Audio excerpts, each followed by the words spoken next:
ہو سکتی ہے. افسانہ کا جو عنوان ہے افسانے کا وہ کسی چیز پر بھی ہو سکتا ہے کہ جو کائنات میں کوئی بھی چیز ہے تو اس کو ہم نام دے سکتے ہیں. صحیح ہے، عنوان دے سکتے ہیں.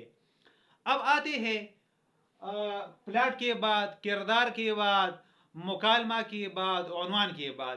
اب پانچویں نمبر پر کیا ہے؟ ہمارے ساتھ ہے اختتام. کیونکہ اگر ایک چیز کا آغاز ہوتا ہے تو اس کا اختتام بھی ہوتا ہے. صحیح ہے. تو اب افسانے میں ہم نے اختتام کس طرح کرنا ہے یہ ہمیں جاننا ہے. صحیح ہے. دیکھیے جی، مختصر افسانے میں خاتمہ اور منتہا ایک ساتھ آتے ہیں. صحیح ہے. اس لیے افسانے نگار کو خیال رکھنا چاہیے کہ خاتمے اور منتہا کے درمیان فاصلے کو قاری بے دلی کے ساتھ نہ پڑے. صحیح ہے. کیونکہ دلچسپی کا ختم ہونا یہ افسانوی ادب کی موت ہے. جو دلچسپی شروع سے لے کر آپ آ رہے ہو تو اسے اختتام تک بھی آپ نے ویسے پہنچانا ہے. صحیح ہے.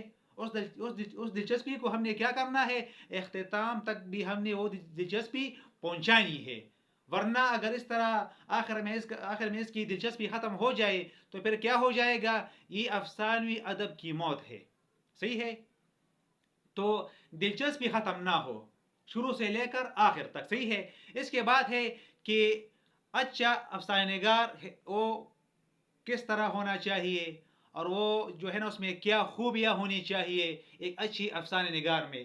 تو دیکھیے جی، اچھا افسانہ نگار وہ ہے جو اس اثر کو قائم رکھ سکے جو شروع میں پڑھنے والے کے ذہن پر قائم ہوا تھا. صحیح ہے. جو شروع میں پڑھنے والے کے ذہن پر قائم ہوا تھا. سب سے اچھا افسانہ نگار کون ہے؟ وہ ہے افسانہ نگار جو ہے نا وہ تیزی سے انجام کی طرف چلتا ہے. راہ میں کوئی غیر ضروری اشارہ نہیں کرتا.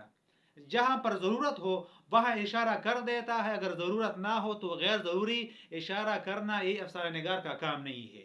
صحیح ہے. افسانے کا رجحان اختصار کی طرف ہے. صحیح ہے.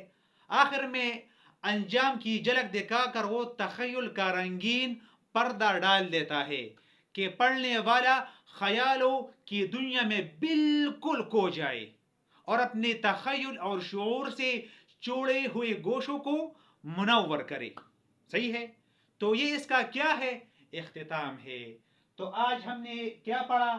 افسانہ کی تعریف اور افسانے کی اجزاء ترکیبی کے بارے میں. اصل میں یہ ذرا سے مشکل تھے یہ ٹاپکس، تو میں نے آج آپ کے لیے اسے بہت سہل بنا دیا، سلیس بنا دیا، آسان بنا دیا تاکہ آپ کو اور مواد اکٹھا کرنے کی ضرورت نہ پڑے. تو میں امید کرتا ہوں کہ آج کا ٹاپک آپ کی سمجھ میں ضرور آیا ہوا ہوگا. والسلام.